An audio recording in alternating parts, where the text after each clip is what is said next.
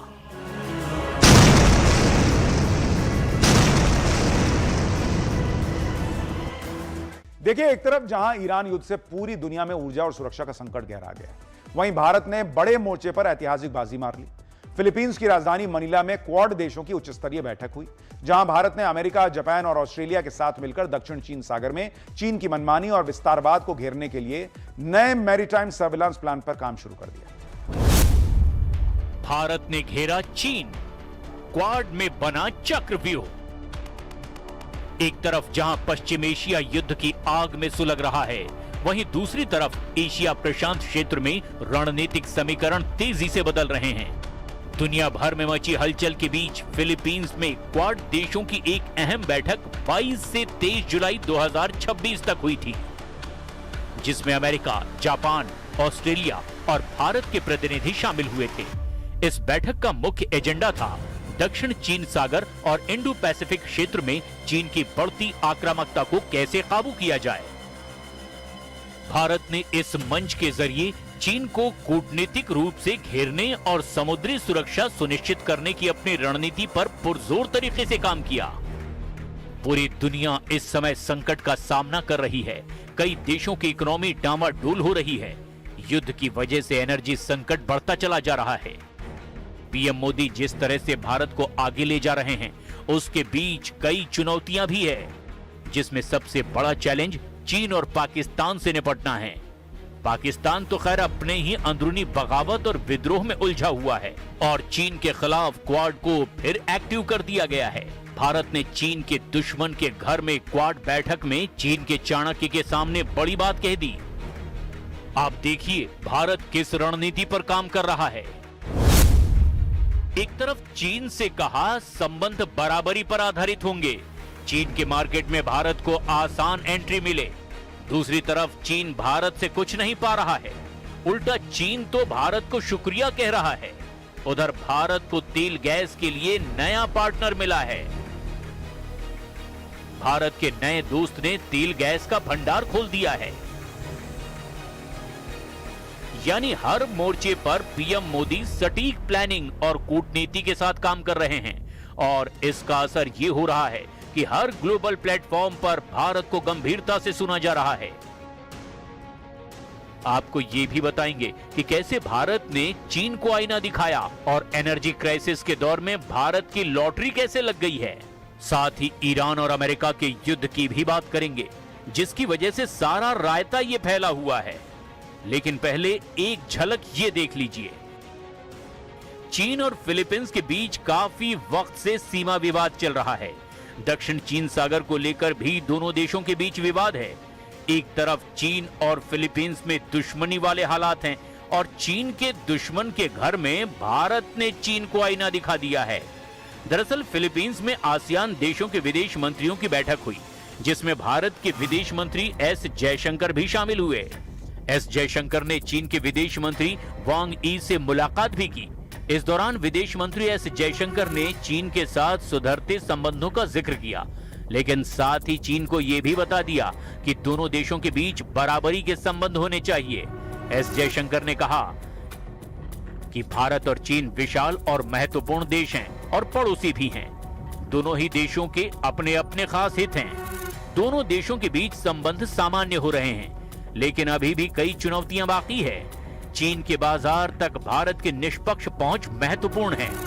दोनों देशों के बीच संतुलित व्यापार भी अहम है। सप्लाई चेन की अनिश्चितता पर ध्यान देने की जरूरत है। जरूरी कच्चे माल की सप्लाई में रुकावटों पर ध्यान देना होगा। But there are also important dimensions of our lives that need to be addressed. Fair market access, trade balance, ranks high in our regard. There are also concerns about the predictability of supply chains.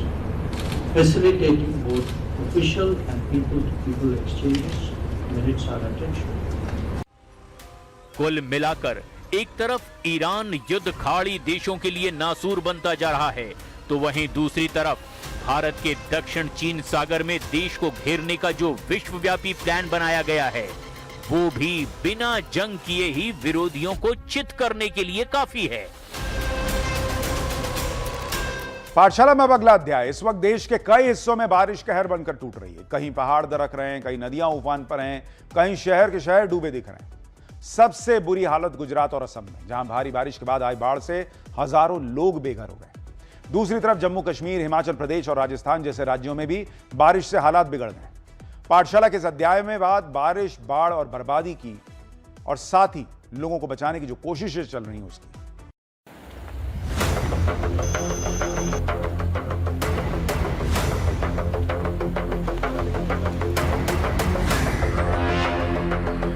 देश के कई हिस्सों में मूसलाधार बारिश लगातार जारी है।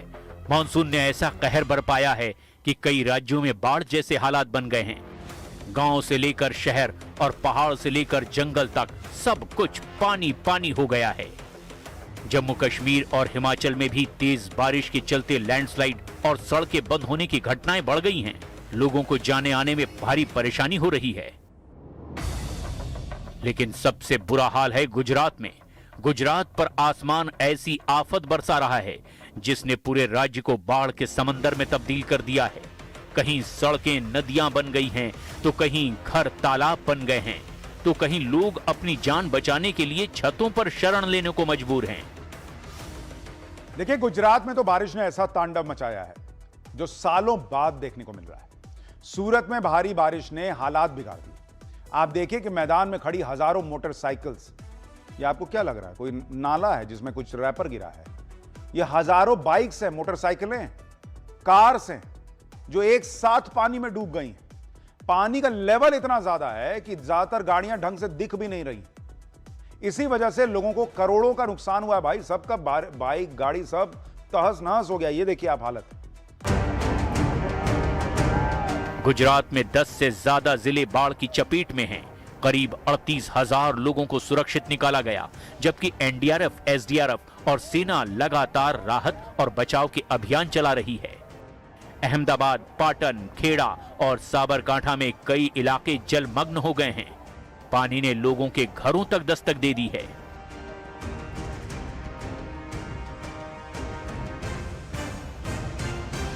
नवसारी में तबाही की बाढ़, 30 गांव डूबे, 1000 गाड़ियां बही। गुजरात में भी सबसे ज्यादा तबाही नवसारी में देखने को मिल रही है। लगातार बारिश के बाद जिले के 30 से ज्यादा गांव पानी में डूब गए हैं। गणदेवी तालुका में 1000 से ज्यादा वाहन बाढ़ के पानी में बह गए। शांता देवी रोड से लेकर कई रिहायशी इलाकों में पहली मंजिल तक पानी भर गया। घर, दुकानें, बंगले और फैक्ट्रियां पूरी तरह जलमग्न हो गईं। 2000 से ज्यादा लोग सीधे तौर पर इसमें प्रभावित हुए। पानी आप देख सकते हैं कमर से ऊपर तक यहाँ है। पहले तो आप तस्वीरें देख लें और दूसरी तरफ आप देखें कि किस तरीके से बोट जो है वो लोगों तक खाना पहुंचाकर यहाँ से वापस आ रही है। यहाँ पूरी कॉलोनी जो है ये बीचों बीच पूरा पानी भरा हुआ है। घर है यहाँ पर। भैया कितने घर होंगे इधर अंदर? अभी मेरे हिसाब से 50-60 घर अंदर होंगे। इधर सामने बिल्डिंग है, सोसाइटी है। अंदर जाते जाते अंदर शायद 300-400 लोग अंदर फंसे होंगे। अभी बिलीमोरा के रावल स्ट्रीट में बाढ़ के बीच इंसानियत की सबसे बड़ी तस्वीर सामने आई। पहली मंजिल तक पहुंचे पानी के बीच बचाव दल ने एक बीमार और बिस्तर पर पड़ी महिला को सीढ़ी के सहारे सुरक्षित बाहर निकाला। कई घंटे चले इस रेस्क्यू ऑपरेशन ने दर्जनों लोगों की जान बचाई। वलसाड़ के असली हीरो धनस्वी की जान बचाई।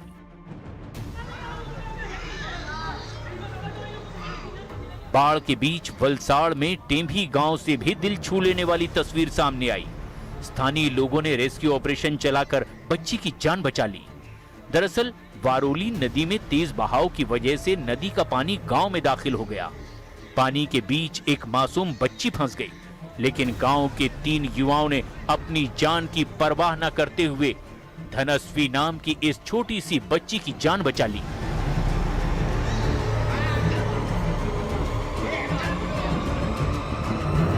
साबरकांठा में तबाही की बारिश, साबरमती में तेज उफान। साबरकांठा में भीषण बारिश की वजह से साबरमती का जलस्तर बढ़ गया है और नदी में तेज उफान है। साबरमती नदी में तेज उफान का अंदाजा आप अपने टीवी स्क्रीन पर आ रही इन तस्वीरों को देखकर लगा सकते हैं, जब रेत भरने पहुंची एक ट्रैक्टर ट्रॉली नदी के तेज बहाव में बह गई। बताया जा रहा है कि ऊपरी क्षेत्रों में हुई बारिश की वजह से साबरमती नदी उफान पर है। प्रशासन ने निचले इलाकों में ना जाने की भी लोगों से अपील की है, लेकिन इसके बावजूद कुछ लोग नदी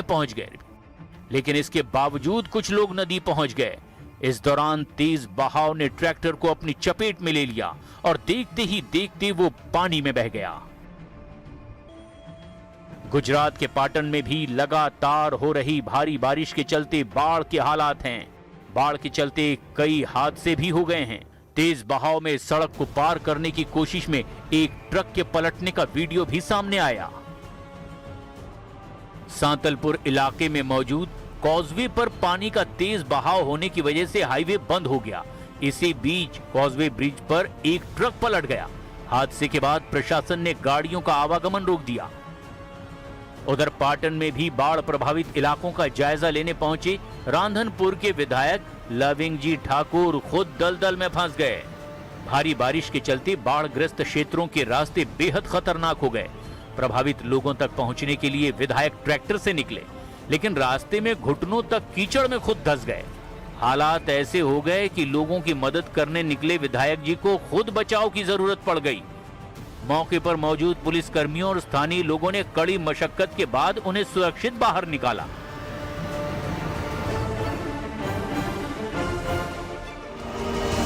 गुजरात के खेड़ा में भी बाढ़ के हालात लगातार भयानक होते चले जा रहे हैं। मातर और वसो इलाके में भी भारी जलभराव की वजह से जनजीवन बुरी तरह से प्रभावित हुआ। भारी बारिश के चलते पेट्रोल पंप, सोलर प्लांट और कई फैक्ट्रियां पूरी तरह जलमग्न हो गईं। खेड़ा के खेत झील बन गए। खेतों के बीच बने घरों में पानी दाखिल हो गया। सुरेंद्रनगर में भी निचले इलाकों में फंसे 42 लोगों को सुरक्षित निकाला गया। वहीं भावनगर का शेत्रुंजी बांध दूसरी बार ओवरफ्लो हो गया।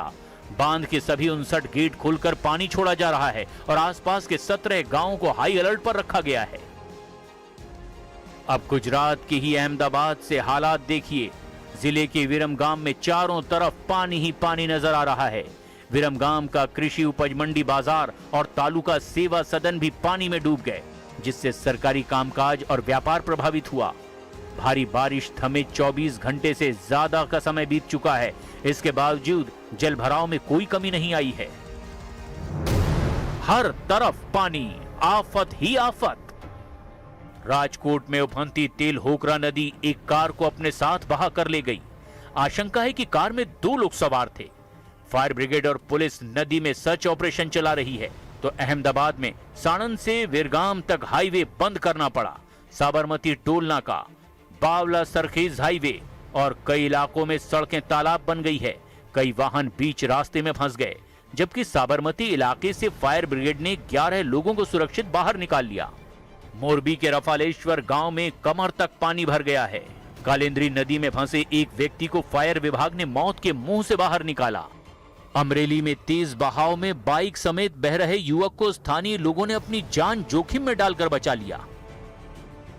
भारत पाकिस्तान सीमा के पास मौजूद नडा बेट से बेहद हैरान करने वाली तस्वीरें सामने आई। नडा बेट का विशाल रेगिस्तान जो कल तक सूखा और तपता हुआ नजर आता था, वहां मानसून की पहली ही बारिश में पूरी तरह समंदर बन गया है। रेगिस्तान में समंदर बना हुआ है। जहां तक भी नजर जाएगी वहां सिर्फ पानी ही पानी नजर आ रहा है। हालात ये हैं कि रेगिस्तान की रेत पर अब समंदर की तरह पानी की लहरें उठ रही हैं। रेगिस्तान में समंदर। बनासकांठा के नडा बेट में कुदरत की हैरान कर देने वाली तस्वीर सामने आई है। भारत पाकिस्तान सीमा से लगे हुए सूखे रेगिस्तान इलाके की ये तस्वीर। अब यहां समंदर जैसा नजारा दिखाई दे रहा है। जहां कल तक रेत थी, आज वहां दूर दूर तक सिर्फ पानी ही पानी दिखाई दे रहा है। 5000 से ज्यादा लोगों को किया गया रेस्क्यू। बाढ़ के हालात से निपटने के लिए हर संभव कोशिश की जा रही है। एनडीआरएफ, एसडीआरएफ, कोस्ट गार्ड, सेना और स्थानीय प्रशासन ने मिलकर अब तक 5000 से ज्यादा लोगों को सुरक्षित स्थानों पर पहुंचाया। इनमें 250 से ज्यादा लोगों को बेहद गंभीर परिस्थिति में रेस्क्यू किया गया। हालात को देखते हुए ओडिशा से भी 4 अतिरिक्त एनडीआरएफ की टीमों को एयरलिफ्ट करके गुजरात भेजा गया। मतलब हर कोशिश की जा रही है, लेकिन परेशानी का पानी अब भी बरस रहा है। हमारी इस वीकेंड स्पेशल क्लास में आज के लिए इतना ही। नमस्कार।